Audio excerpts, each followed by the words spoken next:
नमस्कार मित्रांनो, स्वागत आहे तुमचं. मैदान चालू आहे भुईंज, तालुका वाई, जिल्हा सातारा या ठिकाणी. ह्या मैदानामध्ये आत्ता टोटल 7 सेमी पळाले आणि त्या 8 सेमी आहेत, परंतु 7चे सेमीचे निकाल जे आहेत ते आपल्या हाती लागलेले आहेत.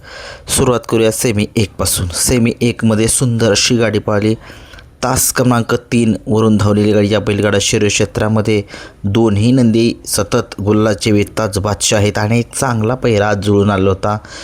अजय शेठ कारुंडे तामखाडा यांचा जो चिक्या आहे तो चिक्या आपल्याला पळताना दिसला. किरण अप्पा शालगाव कालगावकर, उत्तम शेठ गवळी बदलापूर यांचा रैना आणि चिक्या ही गाडी आज सेमीफायनल पास करून फायनलसाठी म्हणजेच गुलालासाठी पात्र झालेली आहे. खूप साऱ्या शुभेच्छा. आजची गाडी जी आहे ती बहियाड्यावर वाटेगावकर यांनी जी आहे ती सेमीसाठी पात्र केलेली आहे. खूप साऱ्या शुभेच्छा. आणि गाडी क्वार्टर फायनलसाठी गाडी पात्र झालेली आहे. स्वराज आणि कारगिल ही गाडी क्वार्टर फायनलसाठी पात्र झालेली आहे. आणि आज रायफल 81-81ला गुलाल चिक्या आणि रैना यांनी दिलेला आहे. फायनलला जाऊन स्वराज आणि कारगिल यांनीसुद्धा क्वार्टर फायनलसाठी जाऊन दिलेला एक पुन्हा एकदा भावपूर्ण श्रद्धांजली. कायम आठवणीत राहील हा सिकंदर 81-81चा भाव, रायफल 81-81, मोठ्या मैदानाचा मोठा वस्ताच. सेमी 2चा निकाल काही समजलेला नाही आहे. सेमी 3चा निकाल घेतो आहे. 3मध्ये सुंदर अशी गाडी पळाली. तास क्रमांक 5 वरून धावलेली गाडी.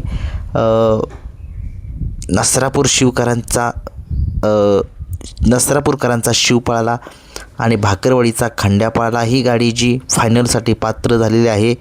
आणि क्वार्टर फायनलसाठी गाडी जी आहे ती आनंदप्पा यांचा राजा आणि लेंगरेकरांचा म्हणजेच विनायक शेट लेंगरे यांचा डायमंड पळाला उर्फ घोडा. ही गाडी क्वार्टर फायनलसाठी पात्र झालेली आहे.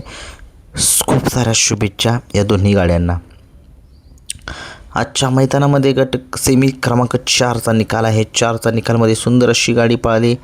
सोन्या आणि रायफलची गाडी जी आहे ती अतुल ड्रायव्हर आनवडी यांनी फायनलसाठी पात्र केली आणि क्वार्टर फायनलसाठी गाडी पात्र केली. सोन्या ग्रुप पांडे यांचा सोन्या पळाला.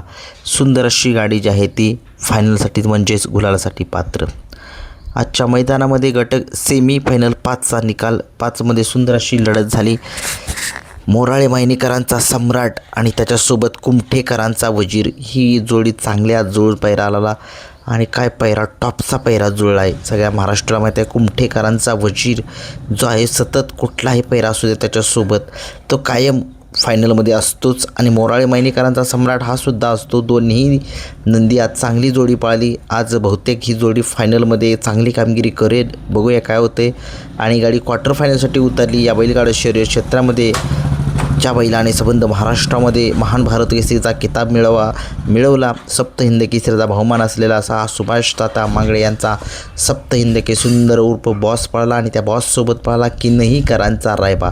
सुंदर अशी गाडी जी आहे ती क्वार्टर फायनलसाठी पात्र. दोन्ही गाड्यांचं खूप साऱ्या कौतुक आणि खूप साऱ्या शुभेच्छा दोन गाड्यांनाही. आजच्या मैदानामध्ये सेमीफायनल 6चा निकाल. तास क्रमांक 3 वरून धावलेली गाडी. या बैलगाडा शर्यत क्षेत्रामध्ये पैलवान अभिजित भैया पवार, स्वर्गीय रणजित निंबाळकर सर यांचं काळीज सारख्या वेगाचा पळाला. आणि त्या वेगाचा शेवट सारच्यासोबत आपल्याला पळताना दिसला एकनाथ दादा, तसेच सौ उर्मिलाताई माणिक शेट गायकवाड, मथुरा फार्म चिंचाळे यांचा कंदूरचा राजा आणि वेगाचा शेवट सारजा. ही गाडी जी आहे ती ऑलराऊंडर आप्पाड्यावर कारुंडेकरांनी सेमी पास करून फायनलसाठी पात्र केली. आणि तसेच क्वार्टर फायनलसाठी गाडी पात्र झालेली आहे. थारचा मानकरी असलेला असा श्रीनाथ केसरीमध्ये रुद्रा आणि त्याच्यासोबत बागड शेट पळाला. दोन्ही गाड्यांचं खूप साऱ्या कौतुक आणि खूप साऱ्या शुभेच्छा. आजच्या मैदानामध्ये सेमीफायनल 7चा निकाल. 7मध्ये सुंदर अशी लढत झाली. त्या लढतीचा निकाल आहे. तास क्रमांक 5 वरून धावली गाडी. सासवडचा नकऱ्या आणि माऊलीकरांचा पक्षा ही गाडी जी आहे ती फायनलसाठी पात्र. आणि तास क्रमांक 4 वरून धावलेली गाडी येडा रायना ही गाडी क्वार्टर फायनलसाठी पात्र. सुंदर अशी गाडी जी आहे ती आजच्या मैदानामध्ये 7 सेमी पळाल्या. 8वा सेमी जरा पेंडिंग आहे, तर कमेंट्स बॉक्समध्ये सांगू शकता. आणि बकासूरचा आज पब्लिकनं पुन्हा एकदा गाडी आणि पुन्हा एकदा पराभव जो आहे तो बकासूरचा झालेला आहे. आता पब्लिक तर आतमध्ये नव्हतं, पब्लिक सगळं बाहेरच होतं, परंतु आज बकासूरचा पैरा बकासूरचा आज हार कशामुळे झाले सगळ्या महाराष्ट्राला कळलं. कारण की काय होतं, एकटा बैल पळून चालत नाही, दुसराही बैल पळावा लागतो. आणि बघूया आज काय वाटते, बकासूरचा पराभव कोणत्या कारणामुळे झाला, कमेंट्स बॉक्समध्ये सांगा.